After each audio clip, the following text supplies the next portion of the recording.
While the world watched Muhammad Ali dance in the ring and throw lightning-fast jabs, they never saw the real training that made him unstoppable. The training that happened at 3 a.m. when no cameras were rolling. The method so powerful, his own trainers begged him to keep it secret. What if I told you that Ali's greatest weapon wasn't his speed or his strength, but something he practiced every single day that no other boxer was doing? Today, you're going to discover the hidden training method that transformed Cassius Clay into Muhammad Ali, and why he believed revealing it would give his opponents too much power. Let's go back to where it all began. January 17, 1942, Louisville, Kentucky. Cassius Marcellus Clay Jr. enters the world, but nobody could have predicted he'd become the most recognizable face on the planet. At age 12, young Cassius's red Schwinn bicycle gets stolen. Furious and in tears, he tells police officer Joe Martin he's gonna whoop whoever stole it. Martin, who also trained young boxers, tells him, "Well, you better learn how to fight before you start challenging people." That moment changed everything. Within weeks, Cassius was in Martin's gym, but something was different about this kid. While other boys focused on punching power, Cassius would stand in front of the mirror for hours, not admiring himself, but doing something unusual. He was talking, constantly talking, to himself, to imaginary opponents, to crowds that didn't exist yet. His brother Rudy later revealed, Cassius would wake up at 5 a.m. and start speaking to the mirror, telling himself he was the greatest before he'd even won a single fight. The boxing establishment hated his approach. Trainers called him undisciplined. He held his hands too low. He leaned back instead of tucking his chin. Everything about his style was wrong. At 14, he was skinny, couldn't bench press the bar, and veteran boxers laughed when he said he'd be world champion. One trainer told him to quit and focus on school. His own father thought boxing was a waste of time, wanted him to paint signs for the family business. But late at night, when everyone was asleep, Cassius was developing his secret weapon. He'd discovered something in the teachings of a boxer named Sugar Ray Robinson, but took it further than anyone imagined possible. He started running at 5 a.m., but not just running. He was doing something during those runs that seemed insane. He was programming his mind with a technique he later called future history, visualizing not just winning, but the exact round, the exact punch, even the exact words he'd say after victory. His mother Odessa found notebooks under his bed filled with strange writings, detailed descriptions of fights that hadn't happened yet, crowd reactions to victories he hadn't achieved, newspaper headlines from the future. 1960 Rome Olympics. Cassius Clay, just 18, wins gold in light heavyweight. But here's what nobody knew. The night before the final, he didn't sleep. Instead, he spent 6 hours in his room performing his hidden ritual. His roommate, Wilbert McClure, later confessed, "I thought he'd lost his mind. He was shadowboxing in slow motion while speaking to himself for hours, describing every detail of tomorrow's fight like it already happened." Cassius won that final in dominant fashion, exactly how he described it the night before. Returning to America, the Louisville sponsoring group offered him the deal of a lifetime, but they demanded one thing: stop the talking, stop the predictions, be a respectable champion like Joe Louis. That's when 18-year-old Cassius made the decision that would define him. I'll win my way or not at all. He was about to turn his hidden mental training into a public weapon, but first he needed to perfect it. February 25, 1964, Sonny Liston fight approaching. The most feared man in boxing, ex-convict, mob connections, arms like tree trunks. Nobody gave the young loudmouth a chance. But Ali, now having changed his name, had been preparing with his hidden method for months. Here's what his trainer, Angelo Dundee, never told the press. Every morning at 3 a.m., Ali would enter what he called his mental dojo.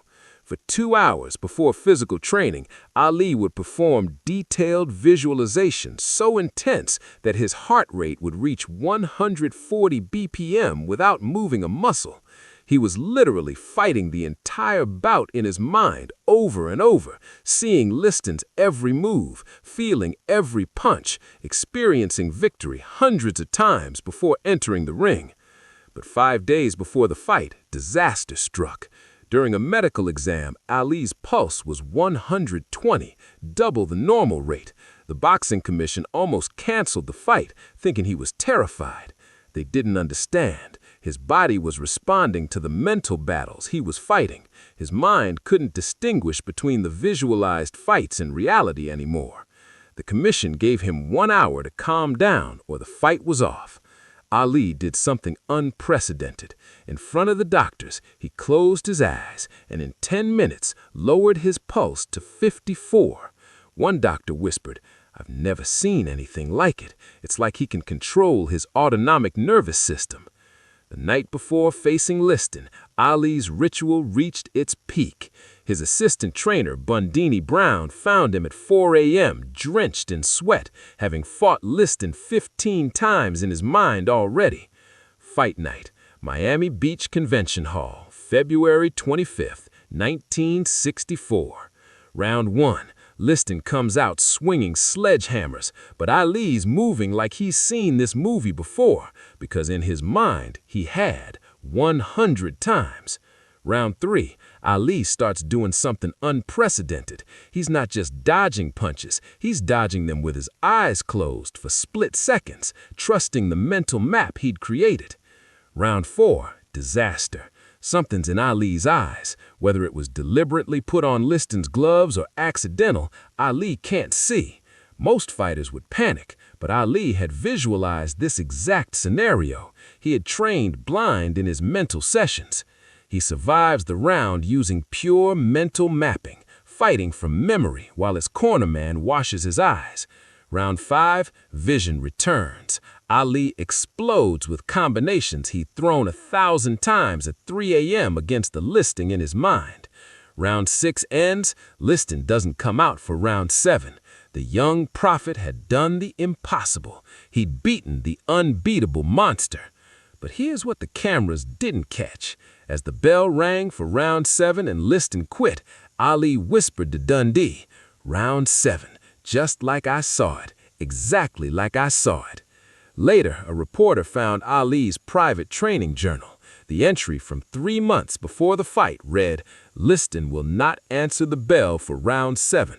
I will be standing when he's sitting.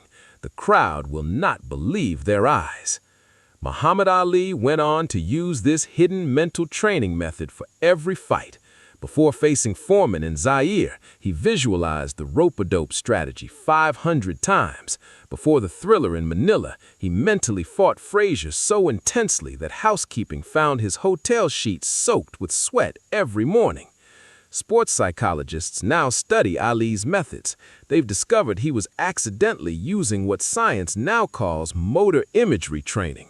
His brain was creating actual neural pathways for movements he'd only imagined. Dr. Stephen Koslin from Harvard studied Ali's techniques and concluded he was 30 years ahead of sports science. What he called future history is what we now know activates the same brain regions as actual physical practice. But here's the real lesson. Ali didn't just visualize success, he visualized struggle. He mentally practiced being hurt, being tired, being behind on points. He prepared his mind for every possible adversity. The hidden training method wasn't just positive thinking, it was complete mental rehearsal of reality, the good, the bad, and the ugly.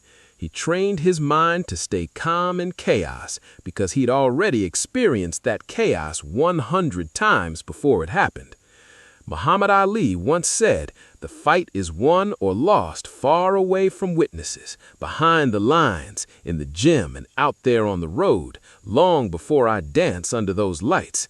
But now you know the truth. The real fight was won at 3 a.m. in the darkness of his room, where a young man from Louisville dared to see himself as champion before the world believed it was possible. If this story inspired you, hit that like button, subscribe, and ring the bell, because next week I'm revealing the midnight ritual that Michael Jordan hid from his teammates for 15 years. Until then, remember, champions are made when nobody's watching. Peace.